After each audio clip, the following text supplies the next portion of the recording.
their health care, and their health care costs are going to go up as well. Well, we'll argue on that one. Senator Sanders. Thanks, Mr. Chairman. Thanks, Mr. Besson, for being here.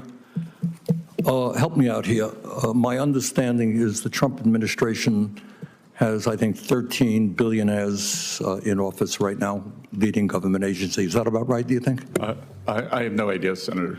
I think that's what the number is. Do you think it's a coincidence, given the large number of billionaires in the Trump administration, that this particular piece of legislation would provide $235 billion in tax breaks to the top 0.2% by expanding the exemptions in the estate tax? Hey everyone, welcome back to True Voice, the channel where facts matter, justice matters, and the people come first. I'm Andrew, and if you believe in holding the powerful accountable, go ahead and hit that subscribe button. Now let's watch. Senator, I will tell you that when the 2017 Tax Cuts and Jobs Act passed, my tax rate went up. Well, I don't know your exact situation, but I can tell you. Tell me about how many people do you think are in the top 0.2%? Sorry? Number of people in the top 0.2% who would benefit from this particular $235 billion tax break. Well, the top, I know the top 10% is right. now paying 7%. That's not the question. My question is, why do you think at a time of unprecedented income and wealth inequality, when people like yourself economically have never, ever had it so good, why do you think it's a good idea to cut Medicaid for low-income and working-class people by $700 billion, to give $235 billion in tax breaks to the very, very, very richest people in this country, perhaps a few hundred families?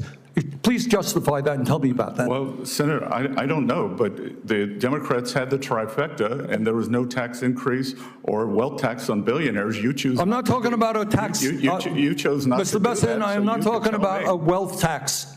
Explain. A few hundred of the wealthiest families in this country, $235 billion tax break.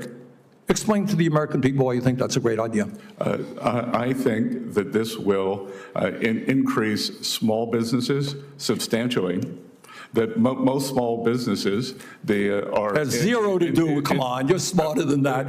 This is the top 0.2%. This is not a mom and pop store. These are multi-billionaires, and the savings go to their kids after they pass away. This is nothing more than a gift to billionaires in this country. Well, sir, that's just not correct, because the top 10% paid a bigger share of taxes after TCJA. I'm talking about one provision in this. I don't want to argue with you about taxes in general. One provision, few hundred families, $235 billion in tax breaks.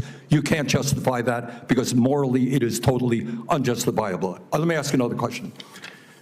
If you guys want to cut $1 trillion in Medicaid and the Affordable Care Act, the estimate from CBO, I believe, is that over 15 million people lose their health insurance. Yale University and the University of Pennsylvania estimated that when you throw that many low-income and working-class people off of health care, some 50,000 people a year will die. Tell me why you think it's a good idea to give tax breaks to billionaires and allow 50,000 low-income and working-class people to die unnecessarily? Senator, first of all, that's overstated by 5.1 million.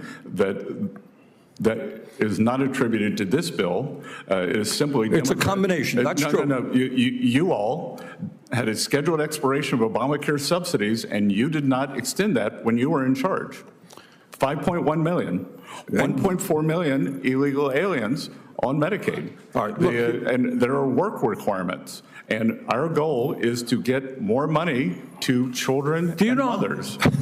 Really? Your goal is to get more money to children, and working people. Really, come on. Do you know how many people, and I was surprised to hear this, I don't know if you know it or not, how many people lose their jobs every year, quit, or get fired or whatever? Do you have any idea? Well, there's something called the quits rate, and so when the job market is strong, more people quit. But yeah, I was surprised that I just researched this. I don't know. Do you happen to know? I don't know the number. I was surprised. Would it be shocking to you? It was to me. 20 million people leave their jobs a year. Doesn't shock you, right? It's a big labor force, right? Yep.